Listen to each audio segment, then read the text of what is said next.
Okay, hello again. So as we decided, we will do this class and another one, another session.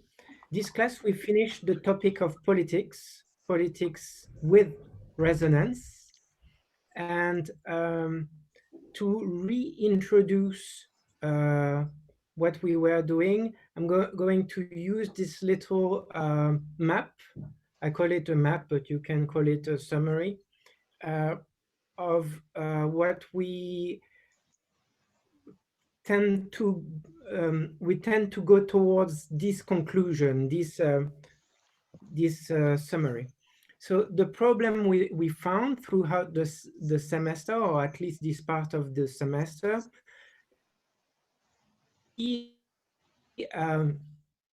summarize this way: how can we make our relation to the world that tends to become alienated because of reification or even more commodification vibrate or resonate again, sensorily speaking, or in terms of meaning? By having decent relationships.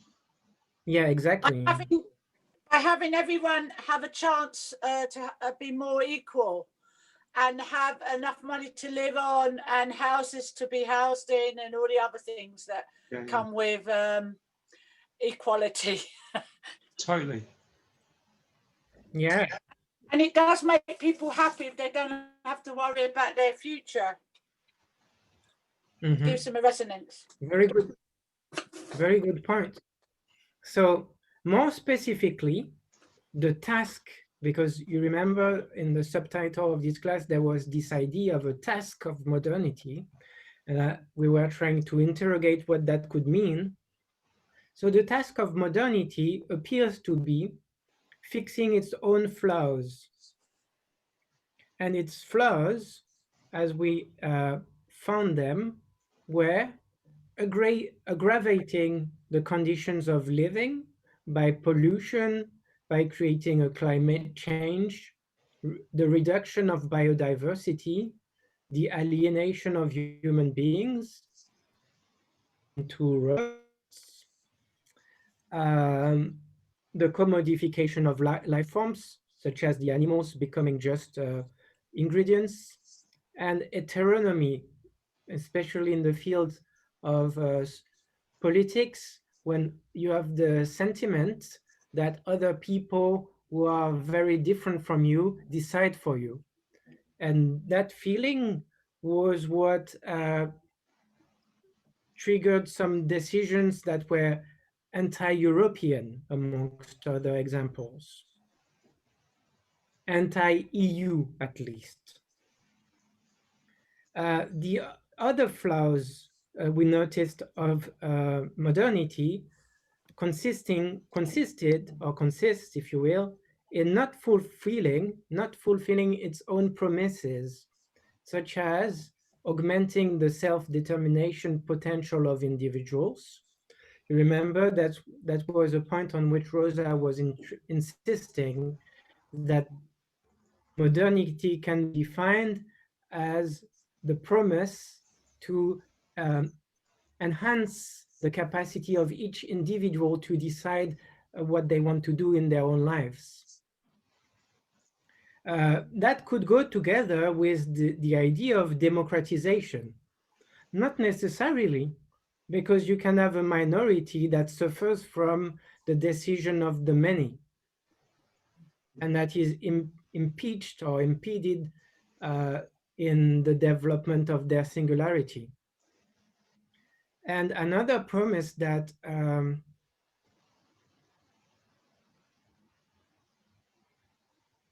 Frozen again. So we, for instance, in China, many minorities all around the world which are suffering from what can be called a democracy. It's difficult to call China a democracy, right? Big time. It would more be like an authoritarian regime in some ways. Yet there's the same type of problem in India, you know.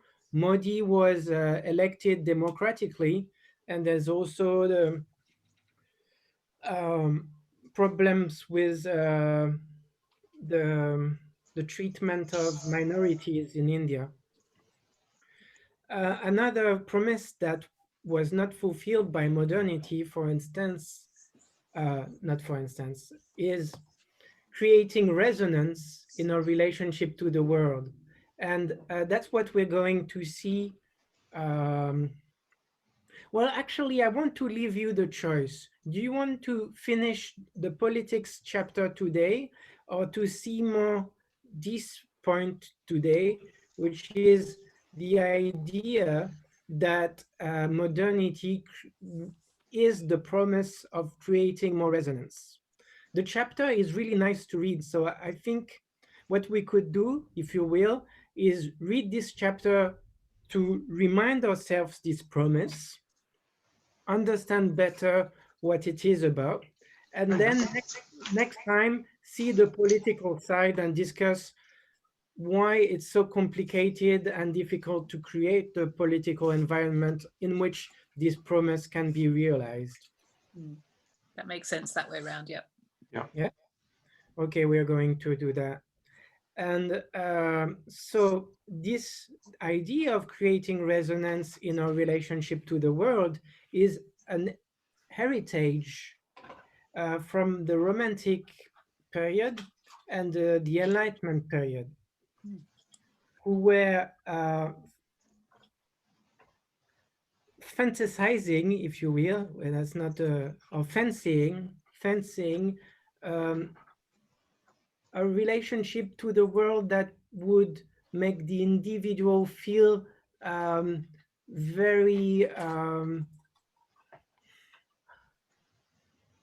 fulfilled in his life. The existence would become something that is your creation, and that you can be proud of, that you can determine yourself. And so that's the idea of the romantic individual becoming more and more a person that decides for themselves, and in a sense, a person that feel good in the choice they made. So, for instance, if I choose to live now in such country or in such spot in that country, it's because I feel that this place can have a strong resonance with me, and that I can do something that makes sense over there, that it has meaning for me to be there. Is there any That wasn't always philosophers or at that time in that period that espoused this theory, or was it just something that kind of percolated up in a more sort of sociological way at the time? Is there anything to like kind of get my hands on to read more about where this feeling came from? So I would say, in general, it's the idea that with the industrial changes, you could actually have a vehicle that or form of how would you say, escape from your village. Of you could go to the capital, you could go to Paris, etc. So I would recommend such writers as Balzac, for instance. Okay. And I think Dickens as well. The idea of the capital or the city in which you can realize yourself as a bourgeois, if you want, as someone who can build an enterprise, be a successful man, etc. Although it's interesting with Dickens is, you know, he shows very much the underside of that, the flip side of, you know, sometimes you are born into a place and it's in society, and it's almost luck or benefactors that allow you to live that more resident life. rather than the poverty that you might be less able to escape. But Yeah. it does give you it does give you an idea of a solution by reading Dickens, because you know that there's some of his characters are successful through sponsors and benefactors, and it also gives you the feeling when you read Injustice how to feel how you can sort out a justice, which would be exact opposite to that injustice. Yeah. So let's keep this in mind, and it will come back with the chapter that we're going to read. Why is it modernity that ought to fix its own flaws and not something else, such as a return to pre-modern world? You know, there is this thesis that we might have to go back in time in terms of the modes of life and become more ascetic, if you want, or more modest, and live a more traditional life for the sake of the planet, for the sake of making it possible to survive on this planet. This is questionable, yet what the point I'm trying to make here is that it's still modernity that has to fix its problem, and I'm going to use two arguments to show why I tend to believe this way. If we follow Kant's and Foucault's idea of modernity, we read that text last semester, Was ist Aufklärung, what is enlightenment? Asking ourselves what is the singularity of the moment we live in, and what we have to think or do about it, theory and plus practice, is precisely the attitude that defines modernity. So even if we are wondering if we should not create or go back to a different style of life, which we might have to do, I think we do actually, at least create one, it is still a modern way of being. As opposed to the classical age with the supposedly eternal structure of the world. We mentioned the chain of beings in a chapter, and there was this representation of things with a certain order, and a symbol of this, the transition between the traditional age and the modern period, is Shakespeare, and in particular his play Hamlet, when and with this expression that became famous, the time is out of joint. What does that mean, the time is out of joint? How can you make it mean something in this paradigm of The world isn't spinning on its axis. order? Sorry? The world isn't spinning on its axis. You use the word axis at the beginning, that it's kind of dislocated a bit. Yeah. I think Gilly might have a word, or some others. The world is getting too fast. The world is too fast, and it needs to slow down and think about the world rather than that technology. Yes, but I'm speaking here more. It needs to use more technology for the good of the world, of the universe. Even you can take it that far, and at the moment it's off its axis because of there's a lot of things that we do to this world that causes problems for this world. I'm not saying that none of the natural occurrences are going to not occur, because they will, because it's a cycle and a pattern. But we've come out of that pattern and we're accelerating stuff that we shouldn't be, like our carbon emission and stuff. And it must affect lots of things. And forestry, clear-cut forestry is just absolutely devastating for our world.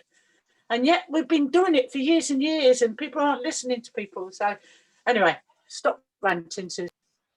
No, but it's good. But I would like to focus more on this idea that Shakespeare and Hamlet in particular represent a switch between the traditional Is it way- Is Yeah. it because he's stepping back from being in time at that point and seeing it as a concept in its own right, as he stands there looking at the sort of past, present, and future, and sees that there might be a disruption in that, or there's another way it could go or be, and so that's a sort of a meta-analysis of time at that point. Yeah. Let's actually maybe Isn't there also the natural philosophy, the Mhm. natural philosophers' ideologies? Well, I mean, Shakespeare talks about nature a lot in his plays and stuff like that, and philosophers talk a lot about nature, don't they? He's coming up with something else, Mhm. Julie. Sorry, Susie. You'll see. So this is the quote with more context. Let us go in together and still your fingers on your lips, I pray. The time is out of joint, oh cursed spite, that ever I was born to set it right. Nay, come, let's go together. There is something here with this idea that ever I was born to set it right. So you remember the fact that we are trying to question the particularly the singularity of the time we live in. And that's what he does, Hamlet. He is saying, oh, there's this time I'm living in, there's a problem. There's something I should do to set things right. So there's already just that is already very important, in the sense that this attitude of seeing the time you're living with something wrong and you have to change, you have to do something, is the modern attitude that we spoke about in the Aufklärung, the text on the Aufklärung.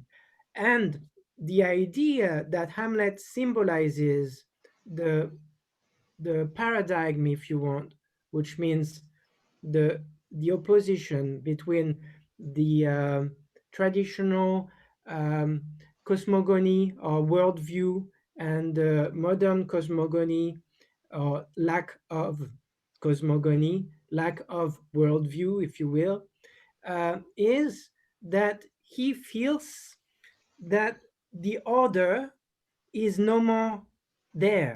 There was an order with his father being the king, with him being the prince, etc. But what happens to him?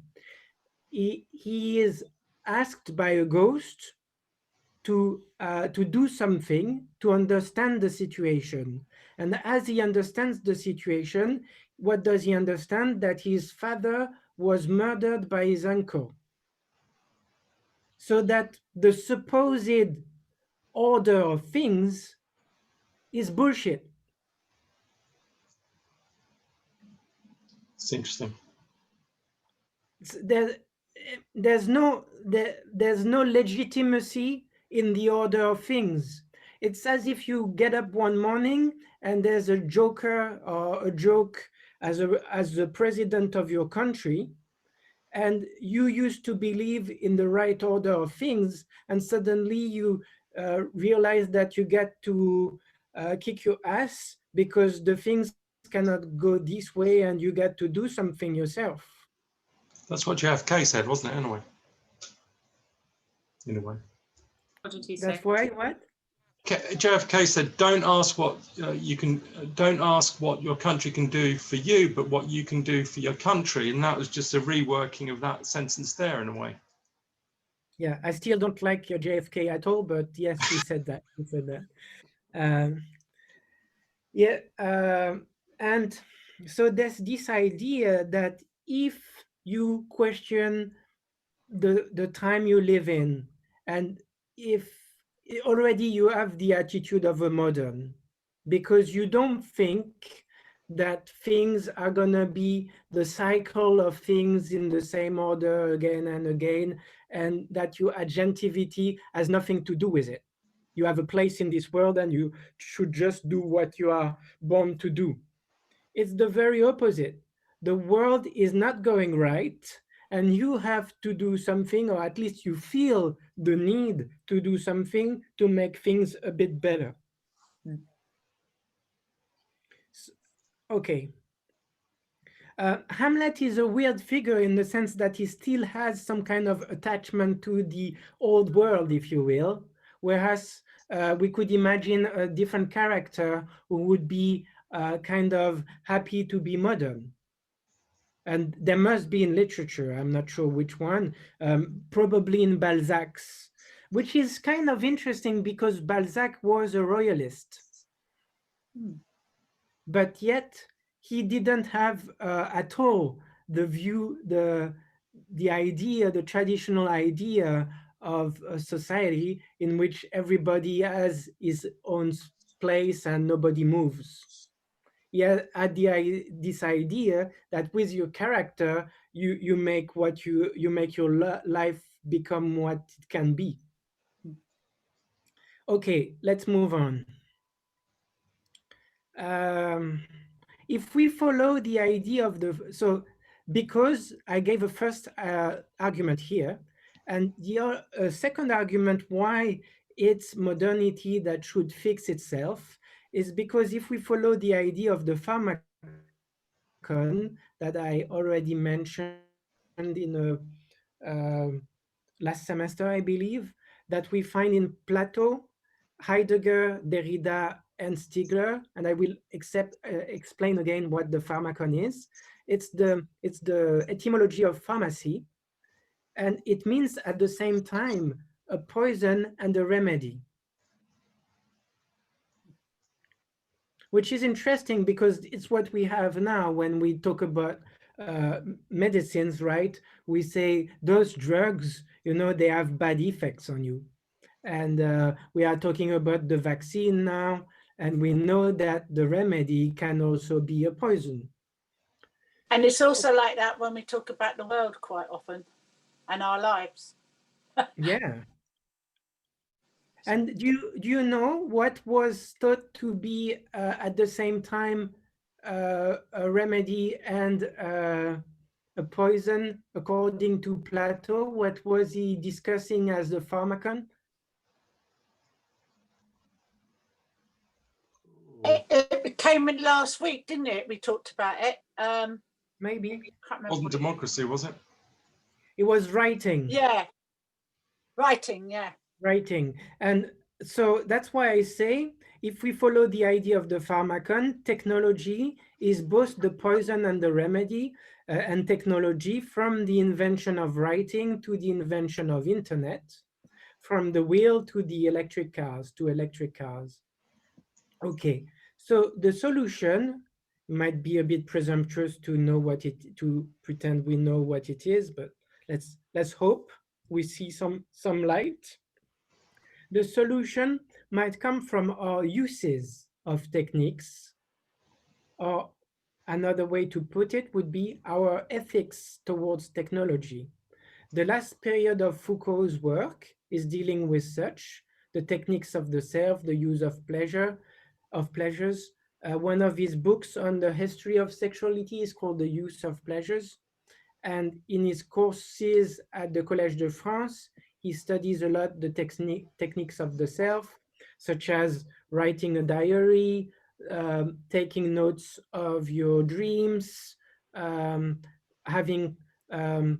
maintaining conversations with your friends, dialogues, all kinds of things to develop yourself, develop yourself as a thinking being, if you will. But not only thinking, it can be music, it can be other things. Develop yourself. Okay, are we going to lose ourselves in techniques, alienation and commodification, or are we going to enhance our lives through them with an augmentation of our agentivity, of our potential of creation, or even self-creation and self-determination? We have already been over some spheres We have been several times over the sphere of love and friendship, with a comparison between Roland Barthes, Eva Illouz, and Hartmut Rosa. We said we would talk more about education and politics. If I teach again, I will talk more about education in the next semester. And we'll talk about politics more next class. We did talk about the arts and crafts a bit with, for instance, when we talk about music, and music as something that would impact images and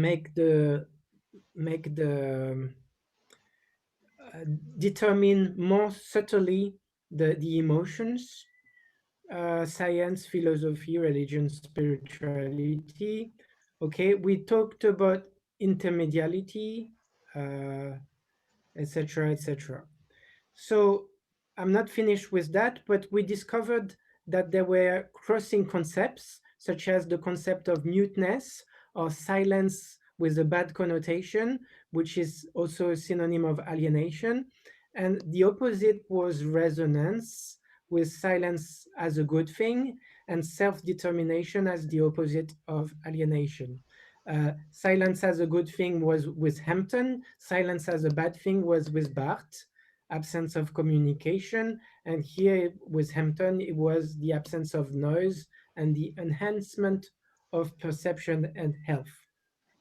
Okay, that was a bit of a summary of what we've done. And to come back to what we do today, so we decided to go over the most enjoyable chapter, which is modernity as the history of increasing sensitivity to resonance. I've already spoken a lot. Can somebody read? I'll start if anybody wants me to. Yeah. No one's saying no, so I'll start. The fundamental anxiety of modern society, to sum up the previous chapter, consists in the fear that the world may fall mute, ossify, confront us as relationless or hostile, so that the dominant or even only possible experience of the world would be that of atomized, monadic existence, which we encountered in perhaps its most radical variation in Beckett's Endgame. This fundamental anxiety, however, is all but matched by a fundamental promise. The great hope of a singing world, as expressed more succinctly and strikingly in Eckendorff's poem, Divining Rod. The project of modernity. Just a few comments. Yeah. So, are you familiar with Beckett's plays? So, Endgame is this very play where there are people in pots, right? You like that, didn't you? You like pubs. And so there's this idea of, and there's one, if I remember right, I'm confusing two plays, I think. That so which one is Winnie and Willie's play? Oh, that's Waiting for Godot. No. Oh. Winnie and Willie is when Winnie is stuck in a mound. Oh yeah. I'm confusing. Is that Endgame? And Endgame, isn't that where there is a guy on a wheelchair and he's Happy Days, says the internet. Happy Days. Okay. Don't know it. So Endgame is the one with the guy on the wheelchair and the two guys in pots who are the parents, and everybody is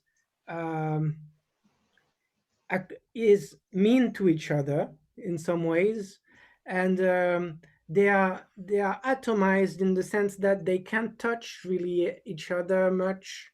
The person on the wheelchair depends on the other one. One of them is blind. It's one of them is handicapped, the other one is blind. They help each other, but they hate each other. there's not much resonance there. There are, how would you say in terms of biology this kind of adaptation? I'd say maladaptive. It reminds me actually of if you've ever seen a lot of people that may be said to have learning disabilities to the point of having challenging behavior. They may be aware in, say, a group home, they may be aware of each other, but they don't communicate with one another. Whereas here you're kind of talking that they can do that, and yet they choose not to affirm any of that because of their own issues, is what it sounds to me. So I think he selected Endgame very well. Happy Days would be another play that you could find to illustrate the lack of resonance, because Winnie and Willie, even though they are a couple, they barely communicate because the woman, the wife, speaks all the time, but mostly to herself. And the guy barely listens to her. He reads the newspaper, and so at some point he makes a remark, and there's barely. It's very strange because you have people depending on each other, but no real communication between them. No good communication. It's really interesting, Anton, because when I used to do birthday parties, I used to do birthday parties for autistic children before I even had my own daughter.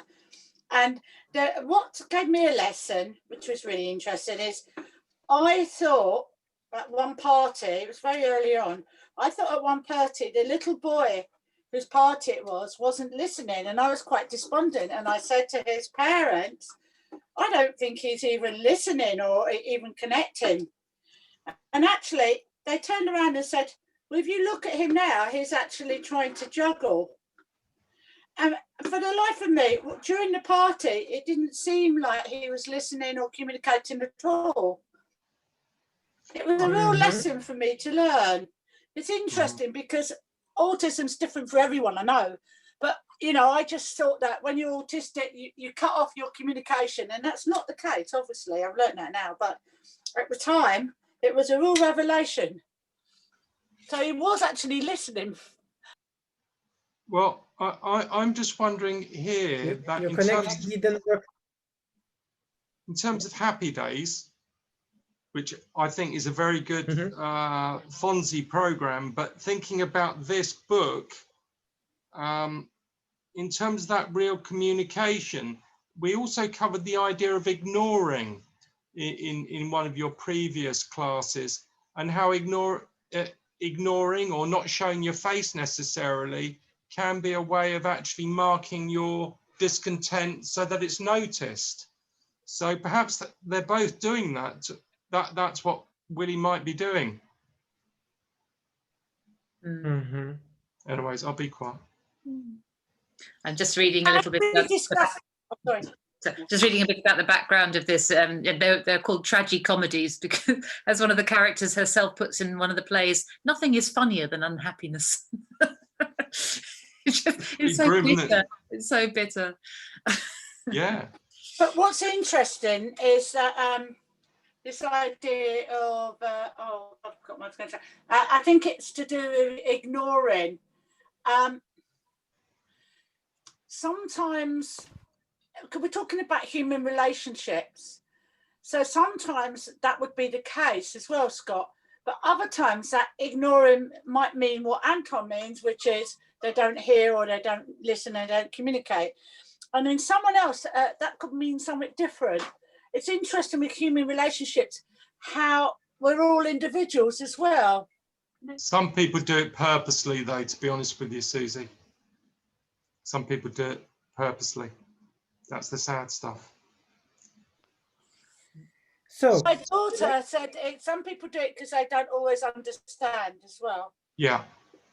Yeah. So let's come back to the text and this idea that Beckett's, some of his plays, not all of them, would symbolize the extreme, the most radical form of atomized monadic existence. Do we understand this idea? Atomized is when I'm actually not related to other people, to the world. Monadic, the monades, as I mentioned in an earlier class, you might remember, is an idea of Leibniz, is this idea that comes from the word monos, which means, or mono, if you will, which means oneness, and uh, monade. Monade is the idea that the individual has a soul, and that in his soul, everything of the world that they are going to live, etc., is already written by God, that has written our souls as monades. Oh, I'd love to hear Helen's response to that. That would be so interesting. Because when we were doing Plato and Deleuze on Monday, she was responding with the spirit side, which is what you're talking about, the soul side. It would be really interesting to find out that kind of point of view. Really. So the idea is that we are not really touching each other, not really communicating anything by our actions. So in a sense, that is the idea of the traditional world that we were talking about before, in which everything is in order, has been in order forever, by a God, made so by a God that has arranged everything already. And in a sense, it's really meaningful that resonance is the promise is bringing, if you will, with modernity, is because if you believe that you can create relations, that you can affect others and be affected, then you are modern. You believe that you can change the world, and that you can change at least your relationship to the world. So let's go further in that idea. So he takes this idea, the illustration from Eichendorff's poem, which I didn't know, but we will discover it together. And you can think of other figures that symbolize for you a singing world. Let's think further. We'll discuss who will symbolize for us a singing world. The project of modernity, maybe James or Sneha, would you read? Okay, I'll read. The project of modernity is defined by the strategy of increasing humanity's share of the world, as it is motivated by the hope of adaptively transforming world. That we can go out into the world to find the place that speaks to us or appeals to us, where we can feel at home, that we can make our own. This is the promise of the modern idea of freedom. Finding our place here means establishing vital relationships in all dimensions. This pertains to the physical location that can become our home, as well as to our occupation, our life partner, our aesthetic practices, our religious, political, or other ideological community, etc. The entire psycho-emotional vocabulary of modernity lives on this promise. Late modern subjects in particular unswervingly seek to understand their feelings, sense their bodies, establish harmonious family relationships, realize their full potential professionally, evolve artistically and spiritually in all dimensions of life. They are in search of responsive relationships and resonant experiences. A diagnosis that sees in modernity solely the advancements of processes of reification must at least be able to explain the emergence and potency of this orientation. Even if it can be described in disenchanted terms as an ideology of modernity, the fact remains that this ideology has decisively shaped the everyday cultural practices as well as the self-conceptions and actions of subjects since the 19th century. Modernity is not simply more reified or alienated than any other age in history. It is also just... Wait a minute. Sorry. It's here. as unprecedentedly sensitive to resonance. Is that Can't- correct? Is that the right page? Yep. Yeah, sorry. Go ahead. I can't see the far right-hand corner. You can see here as I'm presently sensitive to resonance. I can't see the rest of the sentence. Maybe someone else could take over. It's here. No, you can see where I have He's the. probably not reading on the same as wide a screen as you, I think, Antoine. Ah, I see. So I got to change the. Wait. How about now? No, that's worse. Oh, that might be better. Yeah. I'm presently sensitive to resonance.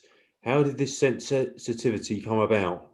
If we consider more closely the axis of resonance described in the second part of this book in terms of their genesis, it becomes clear that they first gained their specific resonant qualities almost without exception in the late 18th and early 19th centuries, and that the cultural complex of beliefs, institutions, and practices which combined to form the tradition of Romanticism here played a critical role. The notion of an expressive and responsive world, which we encounter. Wait, just something. Sorry to interrupt. Just to nuance what I was saying. I was using maybe the wrong term when I said traditional several times. What I meant was classic. Classicism and classic, because you can say afterwards that there is a tradition of romanticism. So romanticism here is not opposed to tradition, as you can say there is a tradition of romanticism, but it is opposed to a previous period yet, which can be called the classical age, with figures that would end with the period Elizabethan period and romanticism afterwards. It's a period in philosophy. It's a period in culture and in Ah. philosophy as well. Shall I You can continue? go further. Yeah. The notion of an expressive and responsive world, which we encountered in Eichendorff's Divining Rod, constitutes one of the foundational, inspirational starting points of Romanticism in general. It forms the basis of both Novalis' concepts of a magical idealism and of the progressive universal poetry posited by Friedrich Schlegel and his famous Athenaeum fragment 116. It is not only man that speaks, the universe also speaks. Everything speaks in infinite languages, Novalis writes, and Hans Blumenberg consequently affirms the universality of Romanticism goes to the image. Everything speaks of its own accord. If only it is allowed to be heard. The word is heard, however, not by the scientists and scholars who analyse it, not by the workers who process it, but by those who genuinely love it. It sings for whoever is inflamed by it. From this emerged the modern idea, diminished in comparison to Novalis and Schlegel's claims to universality, that we need only find the right place or the right segment of world to which we can enter into an intimate relationship. So interestingly here, modernity kind of rejoins things, I say things, but that's not the right word, currents of thoughts or manners of thinking that are even more, that are even older than the classical age in a sense, which is animist philosophies. You know what I mean by animist? No. It's when anima in Latin means the soul, Spirit, yeah. the spirit, the soul. That's exactly what I was talking about. Yeah, and so okay, go. Sorry. I was just going to say it's just so overwhelming because every time I read text, I mean, I know we all do it. We can relate so much to some of these writers, you know, you know, and it just makes you want to sort of sit and read everything about, you know, these writers, because we need to have, in order to fight what's happening now, we need to have this knowledge. We need to have the right arguments for these people that are using segmentation, or what I call divide and rule, personally. Yeah, it's so inspiring. The point that I'm trying to make here with this paragraph is that although modern ideas coming from Romanticism kind of joins older, very old beliefs such as animism, with this idea that nature speaks. It's still different in a way. In which way? Well, it's opposite to the idea of concrete and dog eat dog and out capitalism. Yes, but maybe I didn't ask my question clearly.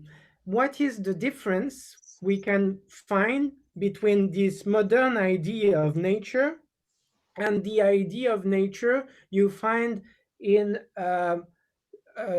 primitive tribes? Because they respect nature. They, as it says, genuinely love it. And I think that's a really important word, genuinely love it. Yeah, but they're not comparing it to anything. Whereas here, the Romantics are actually have got a way of looking back to the past and talking about traditionalism or then more classicalism, and kind of rejecting it, kind of wanting to put something new out there. Yeah, there's something new out here. Yeah, is it because we are they're still, the Romantics are still seeing it from a homocentric point of view, that we are there to almost love in a slightly sort of consuming way, that we are still the sort of the you know, the alpha in this relationship, whereas perhaps in the older traditions we were seen as equal, if not beta, to some of the nature that might still kind of eat us in our sleep. Yeah, this critique comes back often as regards the Romantics, yes, but something more specific to this paragraph that I'd like to universality as well. The way they see it, the perspective of the ancients, the way they see the world and the universe. The world is heard. They're thinking of it in bigger. It's not just segments. They're thinking of it in the bigger sense. Exactly. So what we can say is that the Romantics here, they think you can make the world resonate yourself.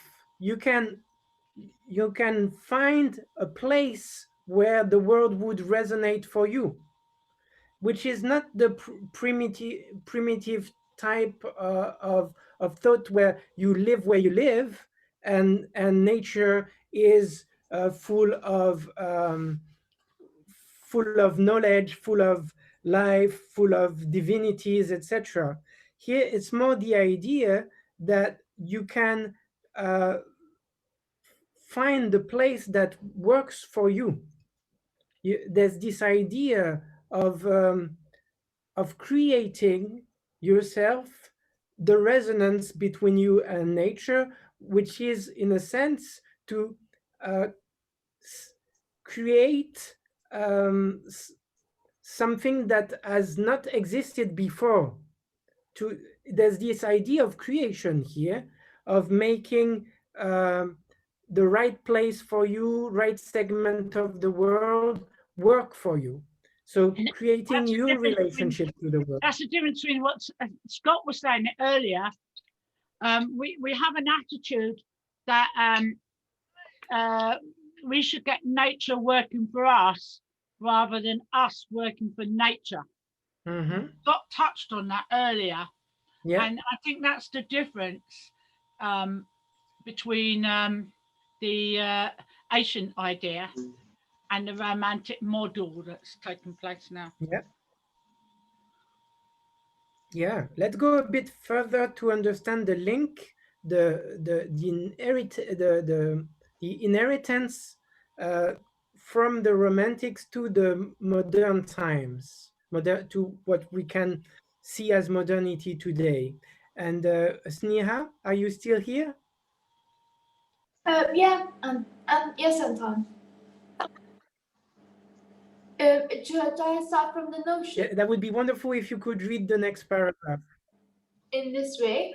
I think we read that one. In this way. In this way, the romantic model shaped the style of our hopes and longings for resonance, as well as our fears of a loss of resonance, whether in modern conceptions of love and friendship, and the idea of the importance of art, music, and aesthetic in everyday life, and for establishing relationships to the world in the modern experience of nature, or in certain aspects, even in the idea of self-fulfillment through work, particularly where it is still oriented by standards of craftsmanship.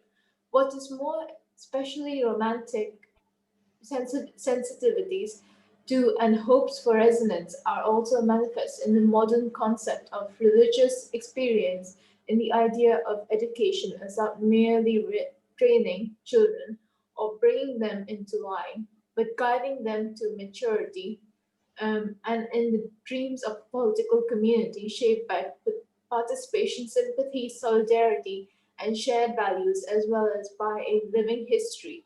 Modernity dreams of a relationship to the world that is resonant through and through, in which body and psyche, spirit and nature, individual and collective history, the individual and society overcome their divisions, relate to each other as counterparts, and enter into vibrant, responsive relationships to each other. Hence, it is. Let's make a pause. Do you see the difference between what we discussed before, atomized individual and monadic? What was it, the expression? Monadic existence. Monadic existence. Yeah, you lead your existence as just the development of what is already there put by God, and as opposed to vibrant, responsive relationships to each other, which was exactly what was missing in the relationships between the characters in the Beckett's plays that we discussed. Vibrant, responsive relationships. Can you continue, please? Can I just ask? Sorry, Yeah. Sneak. Are we saying then the individual and society come together because of that vibrant responsiveness, that we feel as if we're actors in the whole realm? Is that what exactly I'm saying? Okay, yeah. Just wanted to be sure. Thanks. Up to you. That's the idea, that's the ideal thing that modernity should build. And I'm not saying it does exist. I'm saying it's the ideal that modernity made us envisage as a society. Thank you. Let's continue, Sneha. Hence, it is entirely inappropriate to conceive of the culture and cultural movement of modernity simply as part of a process of reification. So I'm going down now. Wait, maybe too much. Good. Is it 359? So can you scroll a bit up? Yeah. Without taking into account this complementary side, if we do take this into account, however, it quickly becomes clear that the everyday practices, particularly of late modern societies, are shaped at least as much by the longing for resonance described above as they are by escalatory modernity's tendencies towards reification. While the latter may dictate the direction of society's development, the former provides its indispensable motivational energy. I would like to elaborate this more precisely below in terms of the various individual spheres of resonance. So do you see, there is this idea here of reification that we saw several times, this idea that people and living beings are made to be considered as things. So that would be the bad side of modernity, with the use of technology that is turning us into pieces of a big machine, if you want. And the other side, as opposed to this first one, is the indispensable motivational energy. And where does it come from? From resonance, from the idea that we can all participate to a sphere or different spheres by affecting each other, being affected by one another, and building from there. So we're going to see examples. Yeah. Can I ask, surely inbuilt into this is a really difficult issue, that the commodification, the thingification of everything it has a champion in the kind of wheels of capitalism, in a way. Yeah. You know, businesses need us to work harder and give more and so on. Whereas this sort of flip side of modernism and resonance has no champion. It has no organizing bodies or even written, you know, kind of constitution or anything at all. So how can it organize itself? How are we to do this? It sounds fantastic, but you know, even democracy at the moment is being battered on all sides, and it just seems like a very warm and fuzzy, lovely thing that I can't get my head around at the moment as to how that would be in this time and age. Can I just interject and speak about a slight bit of resonance that you can have? And you're going to France, and one that I felt existed there, but perhaps it was fleeting, was an experience of university there. It can be as little as £200 for a year, and you can be enrolled for a whole year. And what that then meant was that all the interactions that you had didn't feel as if they were commodified. Housing benefits still exist if you're a student over in France, maybe a tiny bit more limited than when I was there, but it kind of exists. There's a bit of a state sponsorship there of education. I think you're right, here in the UK, it's very, very much present. But I think then perhaps the EU, where you're moving to, is a tiny bit more resonant on this. But at the same time, capitalism has got us by the throat. But I think there's a room where this can operate, but then you have to have those institutions which may have been already spoken about in terms of the romantic ones, where whether it's educational establishment, trade unions, stuff like that, do have a part to play. Whether they play that, I don't know. I think we've fallen into that mode of being the workers in relation to the bosses, and those institutions are kind of cozied up to some of the powers that be. They don't exist for most employees these days. That's true. No, I accept that. I accept that. But And that's not to say that they don't exist. The university exists. Yeah, that's right. FUB exists. That's a real good example. Yes, true. But a small one, you know, and I'm just worried. Because the thing is, I wanted to go to do my master's at university. I can't afford that, and I can never afford that, ever. Yeah. So the Free University has given me a chance to still think and use my brain and be a human being the way that my brain wants it to be. Well done, you know? Susie. And, you know, blow capitalism. Free universities, you know, serve in a need, a really big need, and that's not the only place that's serving the need. And of course, the media are not going to tell people about things like that. But we can also think about such things as the Green Party. What else? Well, there's Extinction Rebellion, and and communes. There's a lot of communes that no one really talks about, and also things like bakeries, cooperative. In Brighton we've got cooperative. Yeah, Infinity, but others as well, and all over the world there are these cooperatives that no one really talks about, and food cooperatives where they grow food, and you can go to Ireland and learn how to farm, and these things are great, and I think that obviously a grassroots movement in a way is perhaps what's needed now, rather than sort of big political parties. However, I am concerned that those parties on the spectrum that do seem to be more historically for these, kind of sentiments are not being listened to in the way that they were in the past.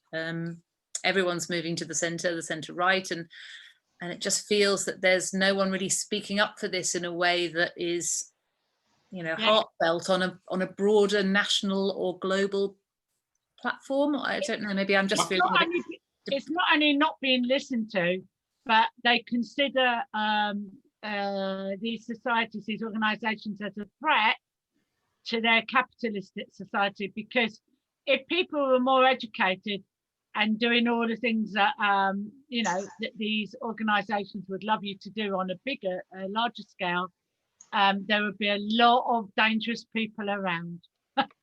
Can I just a short interjection though?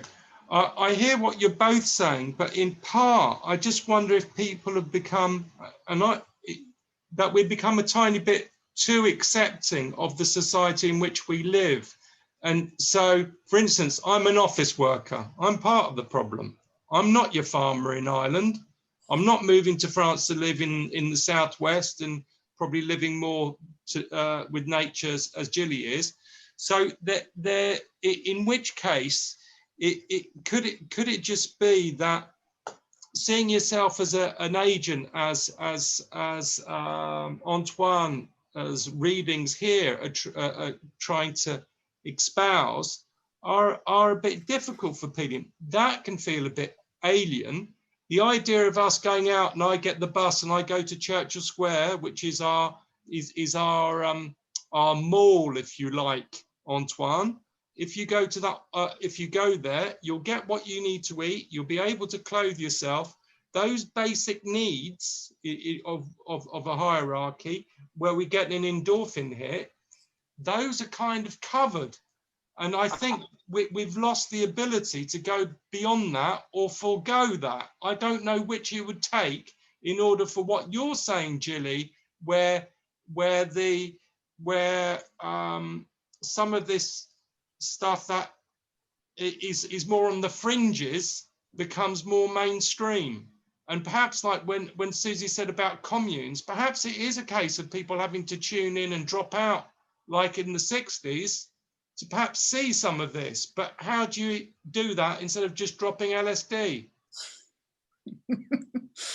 I think, yeah, and there's a fear as well, of course, of, if you take your foot off the gas, metaphorically or literally, you are potentially heading for a big fall because there's no one to catch you. There's no there's no sort of state care anymore when you're older, really, that will really see you through. I mean, a little bit, but it's becoming more and more a question of, it feels to me like some of the things you mentioned are either something that, or just something that it would be very difficult to sell to someone that's in the sort of middle tier, where they don't have a lot of money to be able to afford to do some of these lovely resonant things. Like we talked about before with the silence guy taking people on beautiful trips to silent places, or they only have a small amount of money to begin with, and that's okay, and so therefore they have those options of being on a commune or so on. But there's that sort of middle ground of people who are trying really hard to sort of educate their children and sort of take them on holiday a bit, and just people that try, just normal people that try and sort of strive, that are still in that system. And but I think you just hit it there. You used the word strive, and I think that could almost but be part of the problem. Capitalism can't endlessly strive if we are to save this world in terms of the world. So Antoine's idea of the Green Party does make a lot of sense, because I think then people in terms of climate change might type of say, hey, wait a minute, we're all going to hell in a, we're all going, it doesn't, perhaps it's something like that. But again, you're right, how do you bring that into the mainstream and get people on that track? It's a difficult sell, and it hasn't really happened yet. Just like the EU in terms of federalism as a concept of nations and collecting and pooling your sovereignty to better tackle the threats of this world is a great idea, but you've got a lot of forces like the right-wing press. How do you overcome that? And perhaps it's by people being less passive in their lives. I take a lot of those bureaucrats out of Brussels and stuff like that and give them a type of sell. You've got to go out there on the road and sell what you actually do. But they don't. They stay bunkered. And I think that's what we do as individuals too, whether it be behind a computer screen or in our communities. And I am as guilty as anybody. And I think it's us within ourselves that we have to change that. But how? I leave to Antoine. You tell us. Well, one thing is education, and also is to fight the media, because the very fact that you said you have to be in a commune and take LSD is a media ploy. The whole thing is to divide and rule. No, I didn't say that you had to be. The ordinary person, like Gilly said, the ordinary person doesn't want to go in a commune and take LSD. That doesn't happen in all the communities. That happened in the 60s to some of them. Yeah. But there was a lot of communities that are they're still political communities, which is why they're so dangerous, and that's why the government considers them as dangerous. And it's the media and the government that are actually stopping the information that they've got for the ordinary person getting through. And even though they try, as much as they try, they are up against capitalism and the media. And that is the problem. So the Green Party is a great choice, and there are other parties too that could probably do some of that. But the Green Party have managed to at least get into the mainstream, and that's a start. And Greta Thunberg, people like her. Yeah, I think what's his name? Jeremy Corbyn brought out a social movement last week, didn't he, as well? Which is a different vehicle. A lot of time on his hands. Party. Huh? He's got a lot of time on his hands. Too right, he has. But he's always been socially inclined anyway. He used to be my MP when I lived in London, and he's always been socially inclined. But he's hated, so he wouldn't be the person to be in the mainstream now, because he's absolutely hated by people. No, but he at least there are people that do feel possibly in the way that Antoine's put this across, and it was, how can this be put to the mainstream? Well, perhaps he's not the ideal vehicle, but he's putting himself up there, even if he's going to be shot down. And but you're right, perhaps at this stage just reading how you can move things along is good. And I'm eating into time, so I'll allow you to go on. Yeah, let's go back to the text, because I think there's something we need to understand here with the idea that you can have a homeland or a home that makes you feel you are in a place of resonance. But there's the idea also that this place has been lost, that we no longer like a bit the idea of paradise lost, if you will. And the lovely house of your childhood that you no longer live in, and the lovely memories of a time lost, etc., etc. And we need to better understand the stakes of this subjectivity, of this collective subjectivity to understand what is the political problem with residents. Let's go back to, it has often been remarked, Sneha.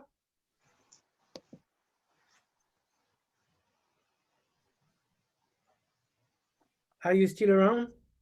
It has been often remarked that the German idea of Heimat, home or homeland, is a specifically modern concept that it denotes something which appears to be always already lost.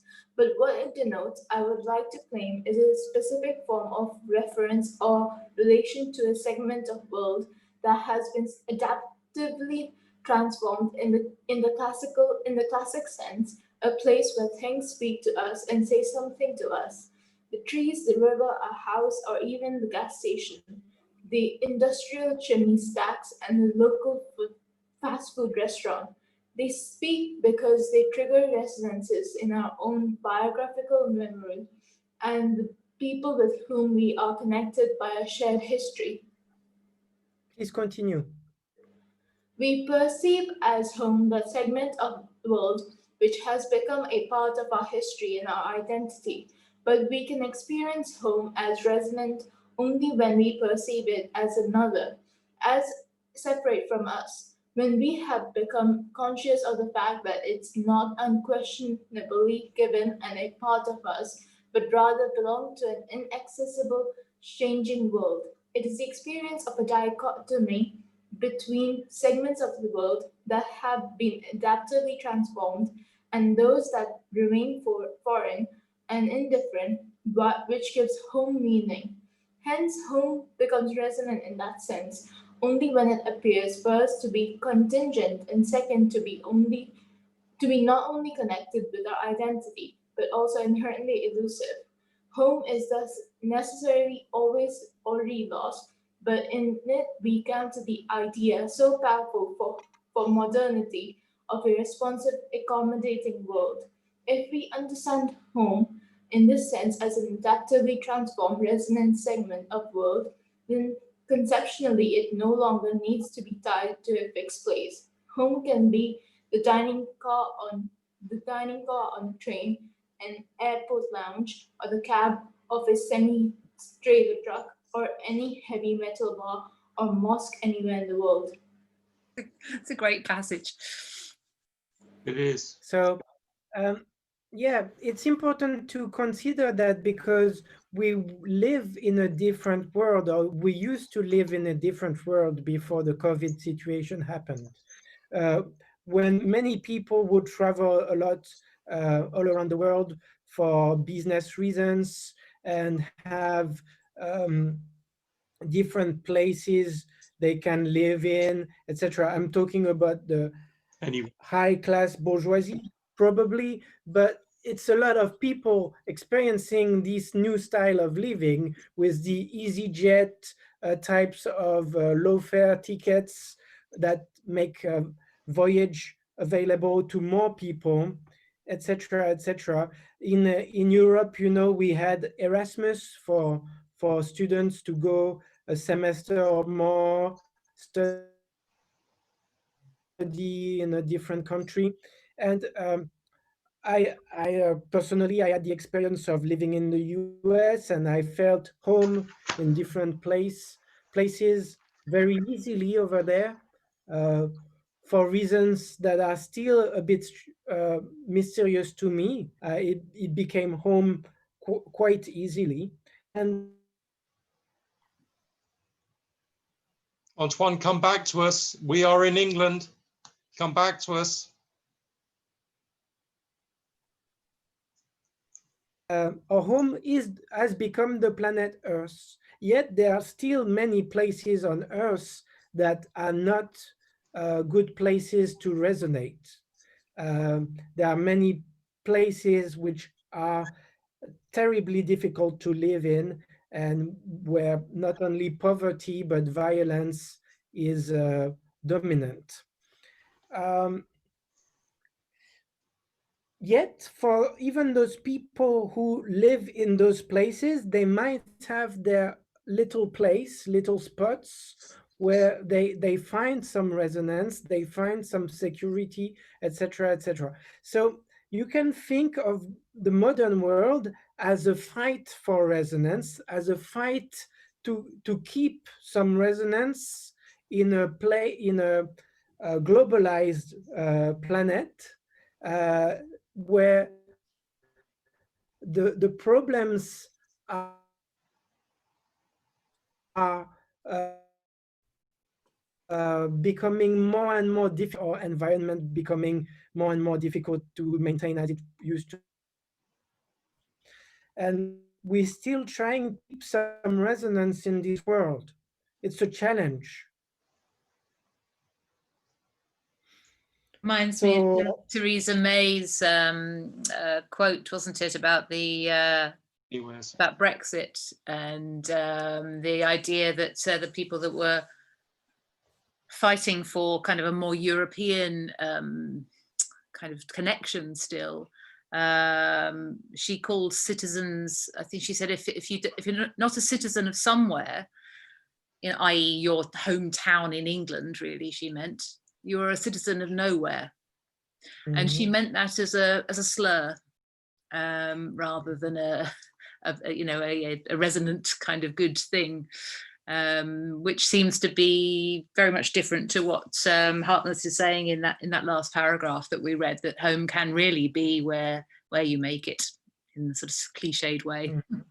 It's also, what she actually said was diametrically opposite to what neoliberalists espouse, and what Antoine type had mentioned, that a certain stratosphere can actually live anywhere.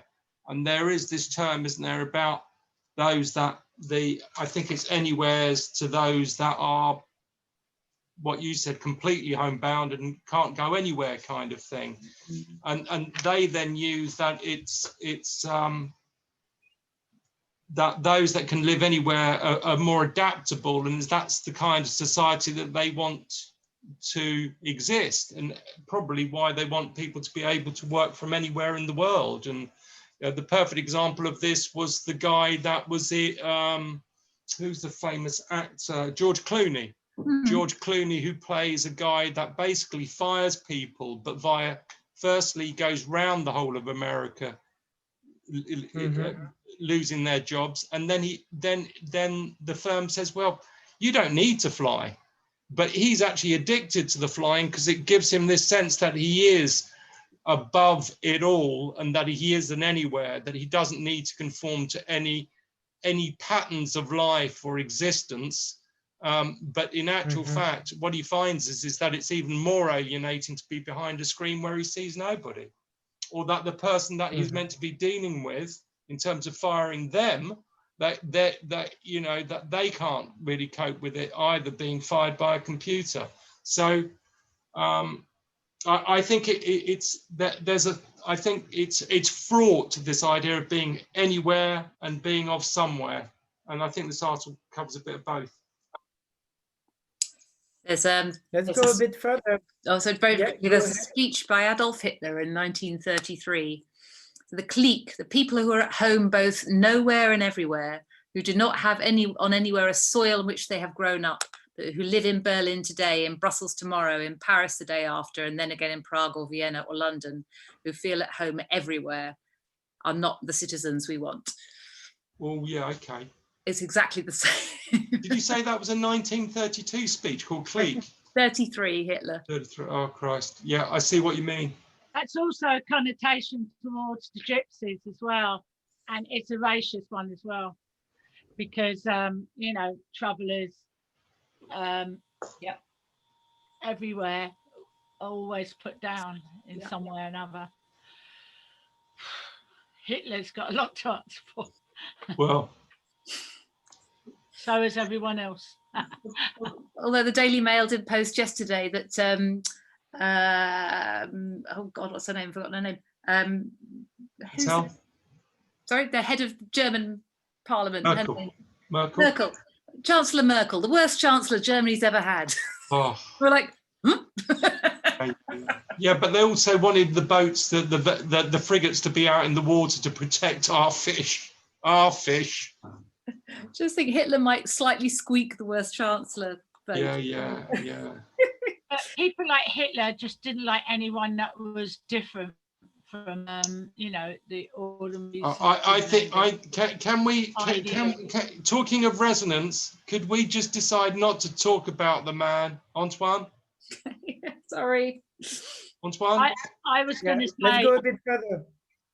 I was going to say I spent quite a few years in the RV traveling with my family, and it was interesting the reactions we got because we were circus people.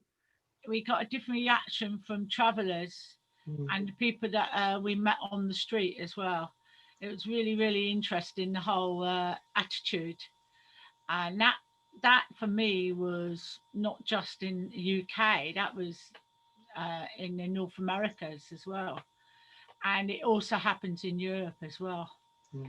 So it's really interesting the attitudes and where they come from, and we talk about human relationships and resonance. You know, there's some really beautiful ways of life which other people wouldn't find resonant, and that's what we were talking about in the very beginning of our course, was how resonance is different for different people. Yeah. Let's go a bit further in the chapter to see what it has to tell us. Not coincidentally, Sneha.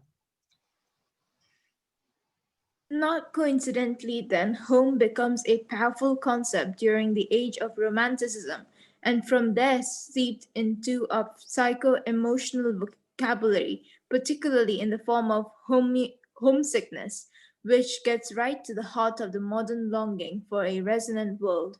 This is strikingly illustrated in the poems of Joseph von Eichendorff, including one itself titled Heimweh, homesickness, which paradigmatically contrasts the longing for a world in which space, nature, and neighbors are united by a single.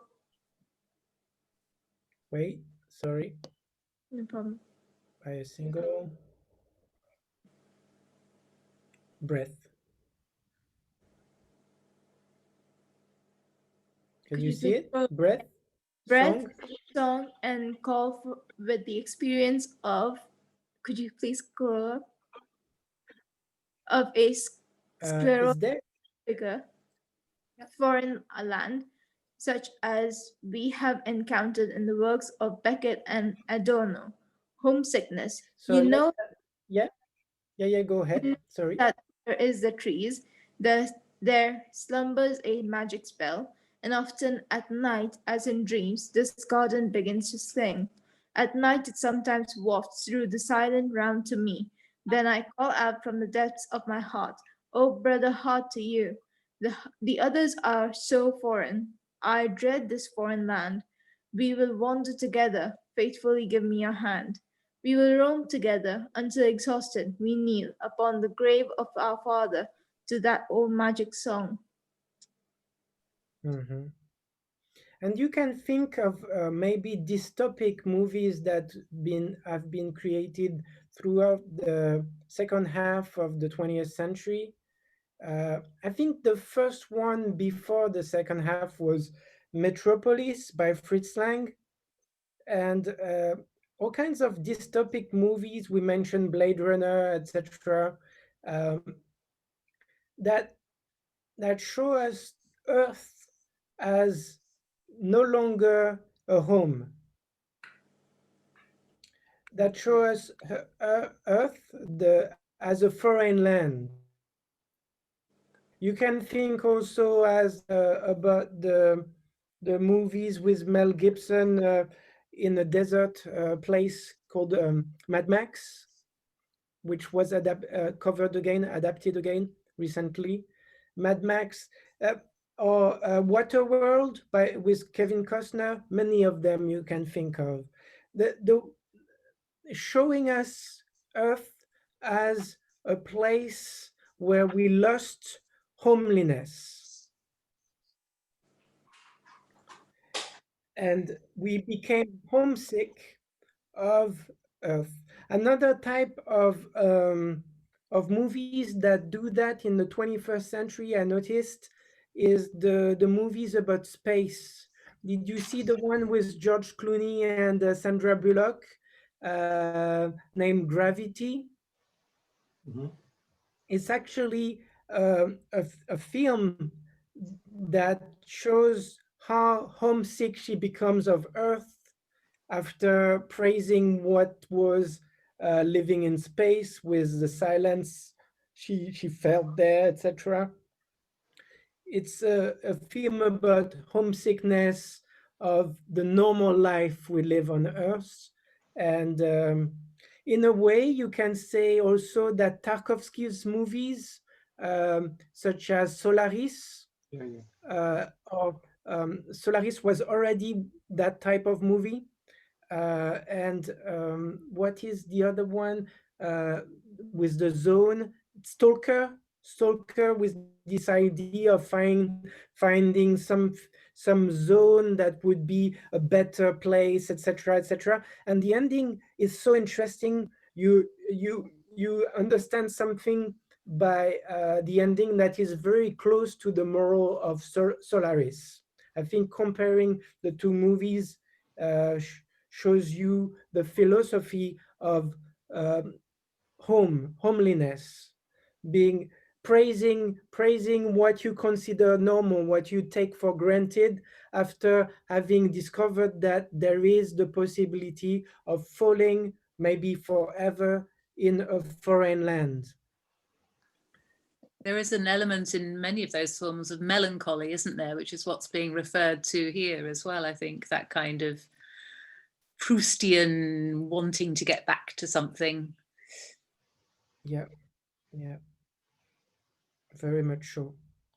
Melancholia. I'm wondering if Tarkovsky didn't do a movie called Melancholia as well. There's one by no, it's Lars von Trier, wasn't it? Yeah, that was. Yeah, but I'm wondering. I think both of them. Okay. Lars von Trier for sure. And that didn't seem to resonate.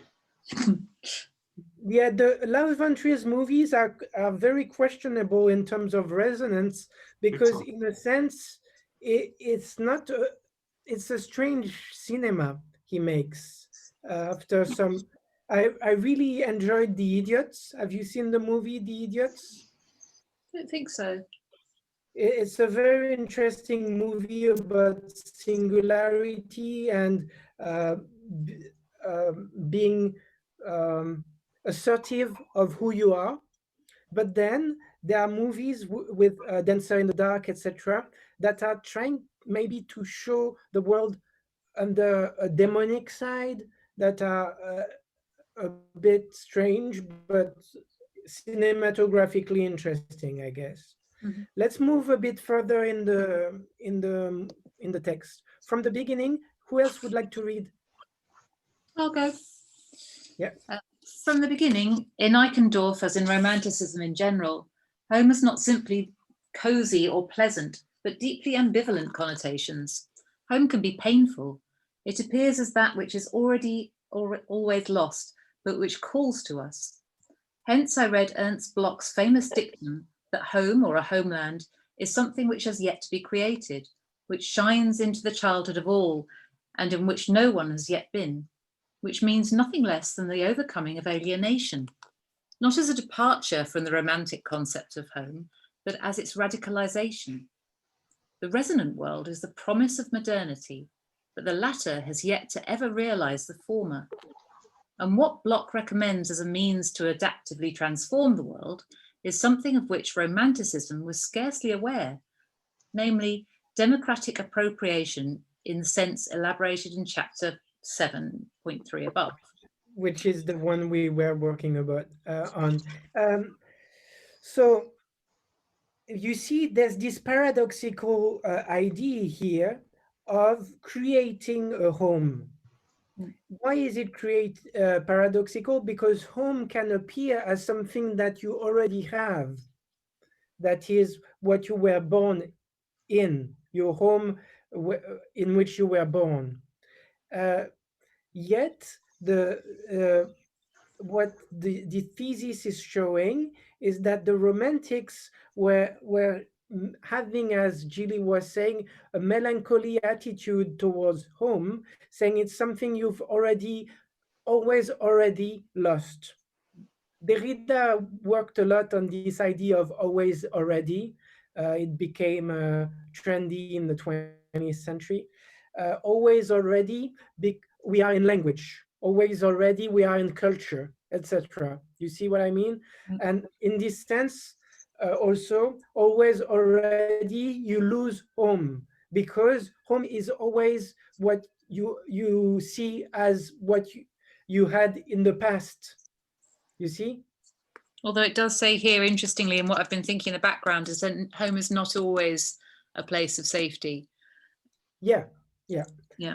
But yeah, that's a very interesting idea. But more specifically to modernity is the idea of the promise of building a society that would be a home. The English expression was almost building a home fit for our heroes after the Second World War, and also that's been another one that's been used after various escapades around the world, and yeah, really seeing Britain as a home. And home is an Englishman's castle. I Let's wish go a bit we could further. all have castles to live in then, if that was really true. Gilly, would you read more? Locke points to a shining forth from childhood, while Romantic poetry likewise frequently conceptualizes home as the lost paradise of childhood. And this association between childhood and home makes perfect sense, in as much as children, as I showed in chapter 2, are beings of resonance per se, who cannot help but experience the world as responsive. The Romantic idea of home thus designates a mode of relation that adults know from their own childhood, and it connects this mode with the physical locus of childhood, which as such is of course incapable of fulfilling modernity's promise of resonance. So in a sense, the movie I was talking about by Lars von Trier, The Idiots, was finding the child or the idiot you have in yourself to make yourself less determined by society, less alienated by society. So in this sense, it's kind of interesting to mention it in this class. Okay, let's go further. If modernity promises subjects a resonant segment of world, but cannot fulfill this promise in the world of ancestry and tradition, such that the illusion of a resonant home at best may only appear in hindsight, then it only makes sense that, alongside this longing for a supposedly lost home, there would also emerge the hope for a different, expressive, singing segment of world to be conquered far away and in the future. In fact, both in Romanticism and in the culture of modernity in general, the world of one's origins is by no means always a sphere of resonance, but frequently just as much a zone of alienation, at times even radical alienation. Home then appears as a vacuous, inexpressive, bleak and boring, or even harsh or hostile and repulsive place. The works of Thomas Bernhard, for example, tell us this.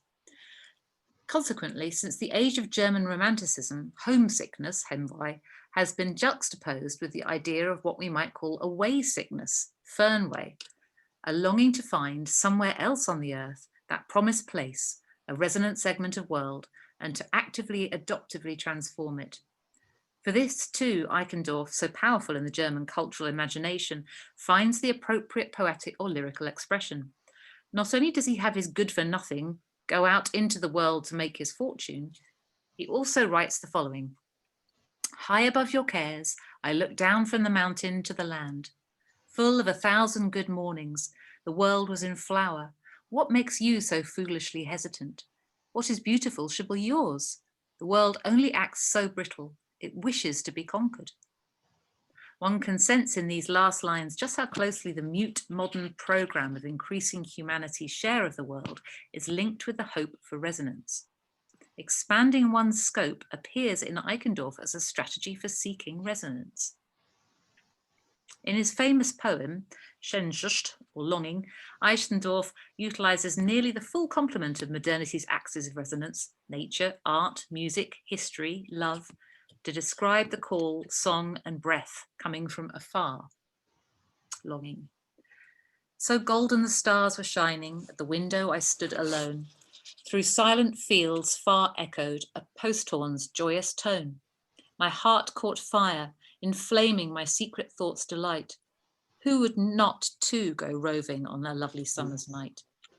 And down the mountain pathway, 2 youths came striding by. The songs that they were singing awoke the silent sky. They sang of rustling forests, where gorges meet the sight of torrents downward gushing towards the forest night.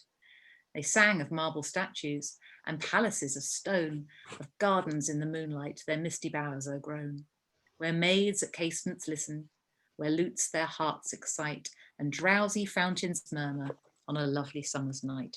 That's lovely. It's really nice. Thanks for that. Both homesickness and away sickness thus turn out to be expressions not only of a longing for, but also the promise of a resonant segment of world. They symbolize the notion that the brittle edges and hard surfaces of experienced reality are not insurmountable, that adaptive transformation is possible. The characteristic modern process of individualization, which leads to the ever further differentiation of individual situations and circumstances in terms of occupation and education, political and religious orientation, life journey and lifestyle, is culturally motivated entirely apart from the question of its structural causes by the promise that everyone can and is permitted to find their own resonant place. This promise means something more and other than negative freedom and autonomy. It is about individuals not only gaining freedom of movement, but also finding the appropriate complement of this freedom, a segment of world that speaks or even sings. Thank you. So 2 words I'd like to show: not insurmountable. Adaptive transformation goes well with it. And before that, there was the word conquered. Did you notice it? It was somewhere here. Well, the idea, if you will, that you can actively create, again, the part of the world that will speak to you, that will make your life feel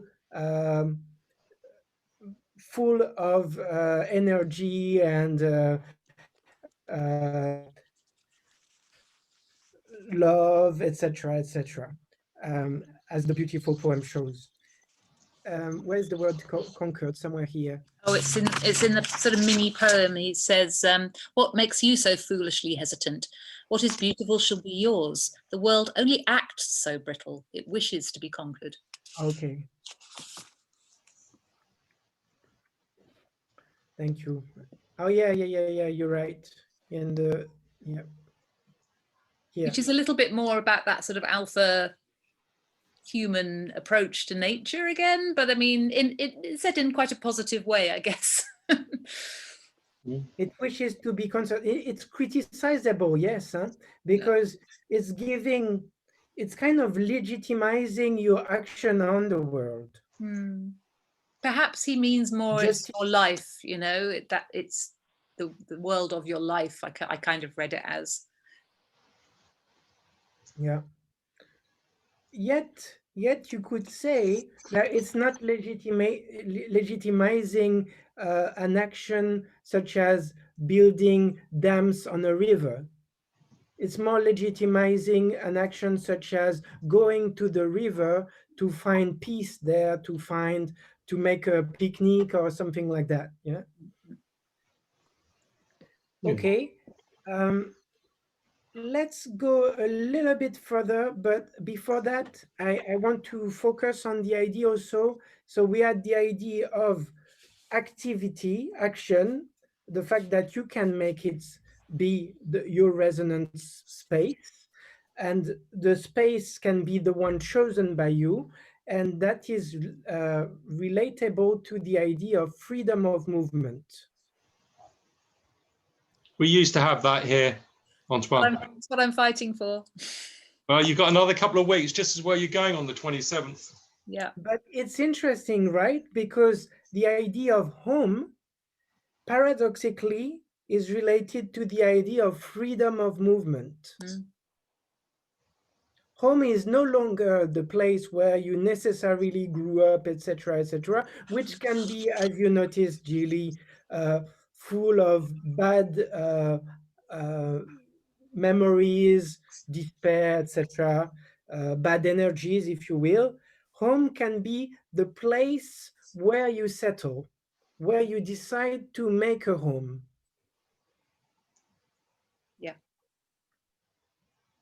I've been worrying about that. I know, sorry to just turn to the personal for 2 seconds, because it's so relevant to me in the next week. I've been really worried about the fact that, am I turning my back on something, or am I turning to face something?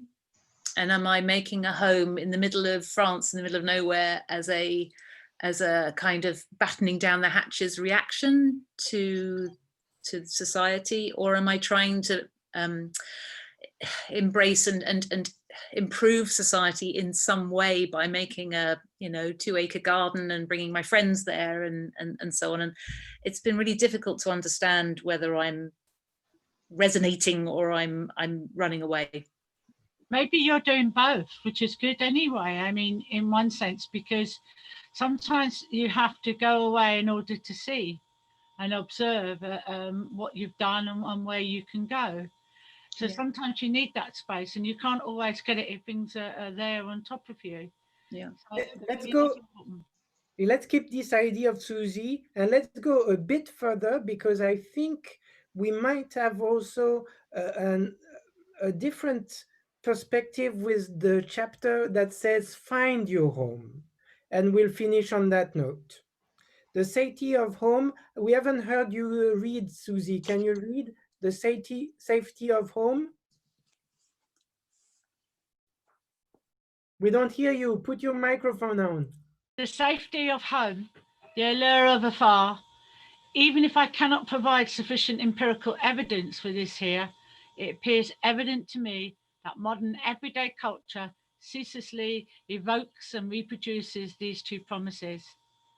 Home improvement stores, flower shops and furniture stores assure us that we can design our own homes in such a way that they begin to sing, while travel agencies and real estate brokers inform us that the world sings somewhere else.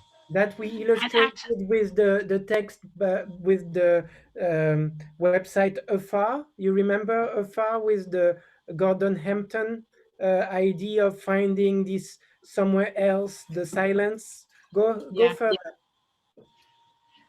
And at a secondary level, local history guides, travel memoirs, sentimental dramas of the countryside, Heimat film, and documentaries about German emigrants starting new lives abroad all likewise suggest that responsive segments of the world indeed exist. The hope of finding such a segment of the world, or rather establishing a relation of resonance to a segment of world, is by no means limited to physical space alone, but extends just as well to the social world. Find your home as an imperative of modernity may well mean first and foremost, find people with whom you can mean first, a resonant relationship. Yeah. So mean first and foremost, find people with whom you can enter into a resonant relationship. The social embeddedness of modern subjects is no longer your priori predetermined along estate-based or class lines, or by traditional or convention commitments such as arranged marriages. The psychosocial and psycho-emotional basis of social association in the private realm is rather formed by the notion that every subject has both the right and responsibility to seek out and find friends and romantic partners who want and are able to enter into affirming, productive, lasting, responsive relationships with them. Love and friendship have changed shape in modernity, in that they are now directly understood as resonant relationships and have become the social responsibility of the individual. Thank you. And that makes the bridge very well with which other writer that we studied? Is it Balzac? No, Eva Illouz. Deleuze, yeah. Why Love Hurts. Oh, You yes. remember this commitment, this imperative to find the very love you need, and the fact that we have a bigger market makes it more likely for us to find the very person we want, etc. So is that like the dialectic sort of journey that Deleuze takes you on? There's a whole diagram where he takes you on this journey. Oh, it's okay. Because I'm studying Plato and Deleuze, and there's a diagram in there that kind of fits to that. I don't know. I don't know. Modern. Oh, shall I carry on? But what can we say to conclude for tonight? What can we say about resonance as an imperative? How does it feel? It's no more the simple idea that we started with in the beginning or came back to several times, that it's nice to be resonant, or we have to be resonant because it's good, resonance is good. It's that there is an imperative of resonance that's weighing on us. For historical reasons, we are the heirs of romantic, then Enlightenment tradition that makes us subjects, individuals who need to find their space of resonance. And by space, it can be a space of friendship, it can be a virtual space on Facebook or such other networks where you create your network of singularities with which there's something good happening, some resonance happening. And we came on the idea of echo chamber, and there was this idea of bubbles as well, when people are only saying to you something that you feel like hearing. Political left, political right, all that kind of thing. Exactly. And that created the problems probably with some elections. Instead of finding information on social media, you would find things that kind of make you think in an even more radical way. Echo chambers. Echo chambers, exact. So we have to also criticize, or not only say, oh yeah, resonance, we love resonance, let's resonate. We have also to understand that we are made, or we are pushed towards making our life more and more resonance, that it is an imperative, and it's good, yes, but it also has the bad consequences of making us maybe feel blue about not living the very life that we could have lived if we didn't make that choice, or if we made that choice, right? Very true. So there's an anxiety of wanting to resonate. Yeah, and of being the subject that can self-determine their lives to be a life of resonance. Well. Because there's that feeling that you can always, I think we talked about it before, you can always sort of enhance yourself. There's you 2.0, and all then the products that spring up around that, and the wellness centers and so on, in order to do so. Yeah. Which again takes all of the real resonance away from it. So it's a bit of a bear trap. So any other comments from James, Neha, Susie, Scott? Well, I think these kind of readings help, and you said about history, politics, there are ways that we can resonate. And and be engaged and have those relationships. So it's not all doom and gloom. Is it? Yeah, we can resonate, and we can also understand that if we don't resonate for a while, that can be okay, because I mean, life is just what it is sometimes, you know. Yeah. We don't always need to be buzzed up and stuff. We're still here. Yeah. Anyway, there's always Mars if we mess up this one. I was just saying it's the little things, and then you went, but there's always Mars. I think it's important to mention about people and stuff, because I remember when I first came to Brighton and Hove, I didn't really know anyone, and I ended up at... Sneak, what are you trying to say? No, it's All right. It's right, it's my daughter. And I ended up sort of feeling quite miserable at first, even though I wanted to be in Brighton and Hove. And it's only when I started to get to know people that I felt any kind of relationship in a way. Yeah, totally. So it's a kind of human thing. We're social beings, aren't we? So Yeah, totally. and that's where we get our resonance from, is from maybe not so much approval, but a feeling of society, a feeling of community. Very well put. But some people, I mean, I have one son who prefers to be on his own. So, I mean, you do get obviously other people too who have their resonance in a different way. I would say a word that we never pronounced in these semesters or during the course. It's curiosity. I don't think we did. Maybe we did, but slightly. And I think curiosity has to do with resonance, because as you were saying, Susie, it's not about approval.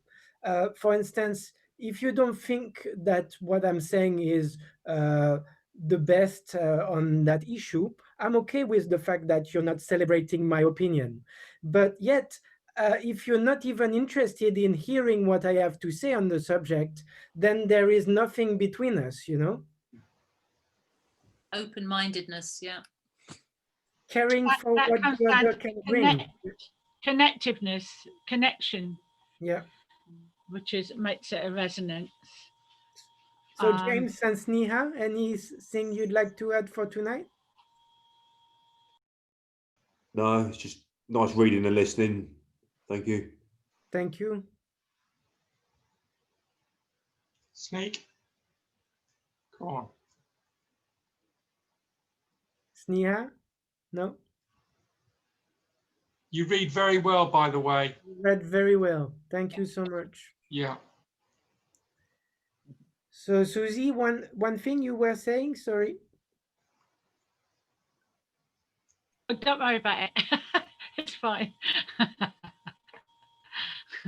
Susie, you got some great contributions too. It's very good when you just say it from the gut almost, even without having the text in front of you at times. It's just there. I know, it's really powerful. weird when I've said something and then we read it and it's like, whoa.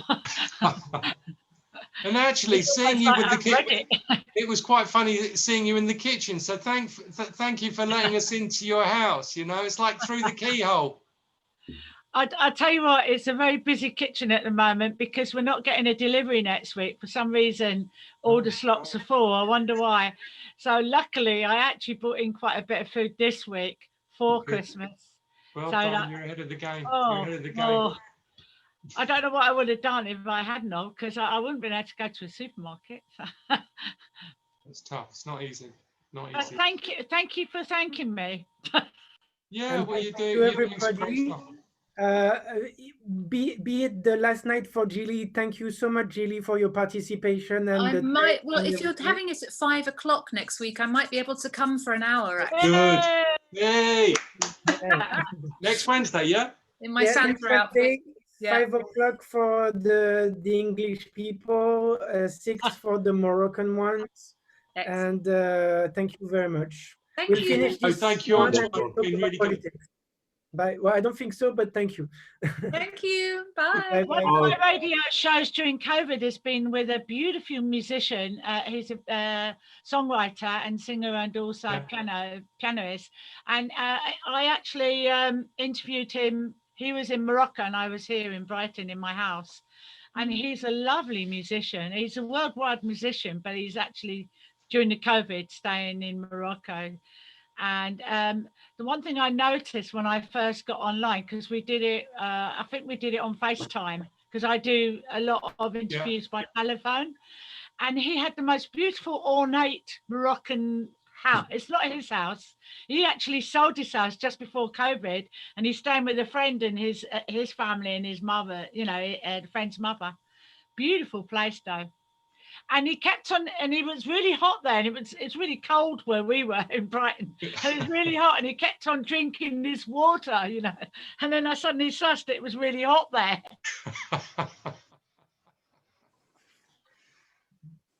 Have a very good night. Yeah, Slama. see you, Antoine. See you next Wednesday. Thanks, everyone.